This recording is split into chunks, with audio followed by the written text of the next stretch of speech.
Conexão Ciência. No segundo episódio do Conexão Dia Internacional da Síndrome de Down, a doutora em Educação, Ana Paula Araújo Fonseca, nos conta quais os desafios que uma pessoa com síndrome de Down enfrenta no dia a dia, e especialmente dentro de uma sala de aula.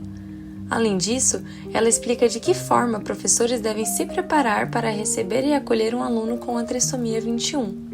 Pessoas com trissomia do 21, acho que um impacto muito comum que elas têm é que há também algumas características, né, da aparência física das pessoas com trissomia do 21, que tem aquela questão dos olhos, né, mais amendoados e puxadinhos, alguns marcadores. É muito comum, às vezes, pela hipotonia que eu falei, né, a linguinha às vezes tá para fora, a face, né, ser mais curta. Enfim, tem algumas características que as pessoas são capazes, de forma geral, a sociedade é capaz de reconhecer uma pessoa que tem ou não síndrome de Down, né, pela sua aparência física. Então, a gente poderia dizer que o primeiro desafio é esse. Por quê? Porque a percepção da sociedade a respeito da imagem ou da concepção que elas têm, do que elas criam no imaginário sobre o que é uma pessoa com síndrome de Down, muitas vezes é de incapacidade, é de limitação, né? Então, eu diria que essa barreira atitudinal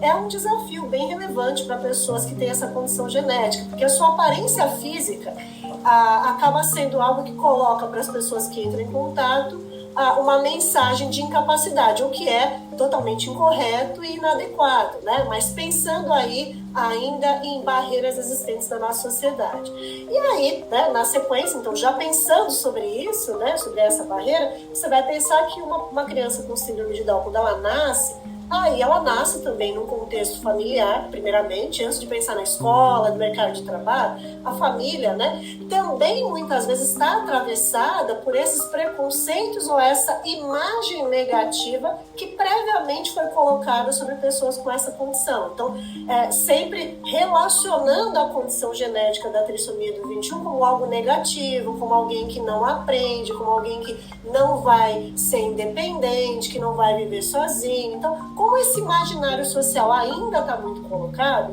eu diria para você que essa é uma primeira barreira relevante, porque ela vai afetar inclusive a família, né? A família que recebe um bebê com trissomia do 21, muitas vezes ela não recebe a orientação adequada de que é um ser humano como todos os outros, que tem aquela questão, né, no cromossomo que é diferenciada, mas que vai ter plenas condições de viver a sua vida, né? Desde que, como todas as outras pessoas, a gente invista no seu desenvolvimento, né, e aposte, né, nessa pessoa. Então, essa eu acho que é uma barreira relevante, porque na sequência, todos os outros ambientes que essa pessoa vai frequentar podem reproduzir esse modelo que eu estou dizendo para você, né, de presunção de incapacidade, ou fazer outras apostas, né? Entender na aposta da potencialidade do sujeito e fazer com ele tudo que ele tem condições de fazer, desde que ele queira e possa fazer, né? Apoiando. Então, as barreiras, elas são várias, mas eu diria para você que a presunção de incapacidade, né? Que a gente também poderia dizer aí, o capacitismo que opera na sociedade de maneira estrutural,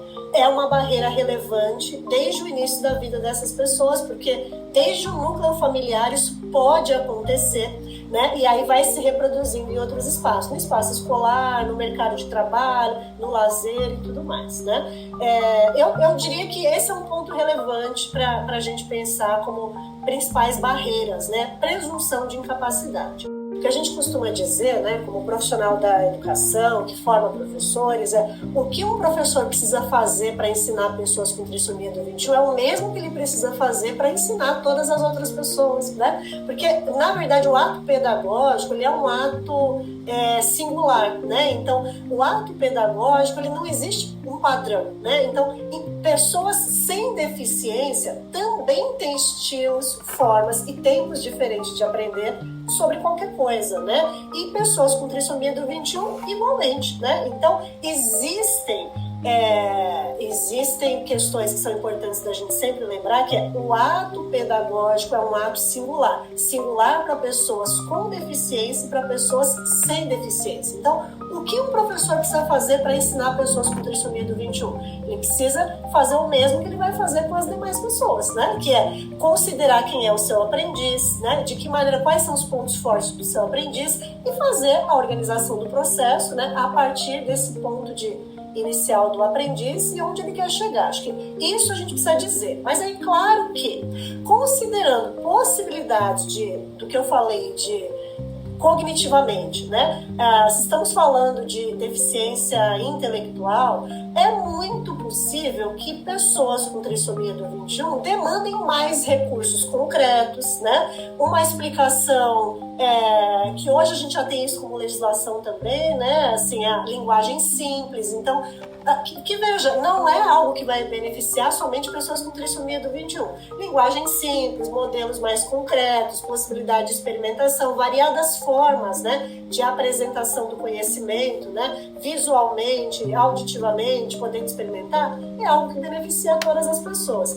Então a gente diria assim que aquilo que vai beneficiar todas as pessoas beneficiará também pessoas com trissomia do 21. E o contrário é que não é verdadeiro. Então a gente tem que repensar o modelo de ensinar a todas as pessoas, né? Não só as pessoas com trissomia do 21, as demais também, né? E quanto mais possibilidades concretas e de conhecimento de quem é o seu aprendiz, isso se auxilia, mas não dá para a gente demarcar que é preciso conhecer especificamente sobre como ensinar pessoas com trissomia do 21. Por quê? Porque essas pessoas também são diferentes, né? Eu citei para você que eu sou mãe, tenho uma filha, né? Ela tem 11 anos, e a minha filha ela não é igual à filha da colega que tem 11 anos e também tem trissomia do 21, nem uma outra pessoa da mesma idade ou de outra idade, né? Então, estar dentro da mesma condição genética não coloca as pessoas como pessoas iguais. Então, acho que é um mito que a gente precisa também derrubar, essa ideia de que a gente tem que conhecer como ensinar pessoas com trissomia do 21 ou qualquer outro tipo de deficiência. É preciso entender que o processo pedagógico é singular, é necessário entender quem é o seu aprendiz, quais as características que esse aprendiz apresenta, né? E aí, a partir disso, organizar o processo pedagógico. Como eu te disse, sem pressupor incapacidades e partindo do princípio, que é o princípio da educação, que é todas as pessoas aprendem, né? O que a gente precisa variar métodos, estratégias e também, eventualmente, observar os tempos, né? Assim como a professora destacou, todas as pessoas aprendem, ainda que dentro de suas especificidades. No próximo episódio, vamos discutir o desempenho do Paraná na promoção da educação pública e de qualidade para todas as pessoas. Fique ligado! Conexão Ciência.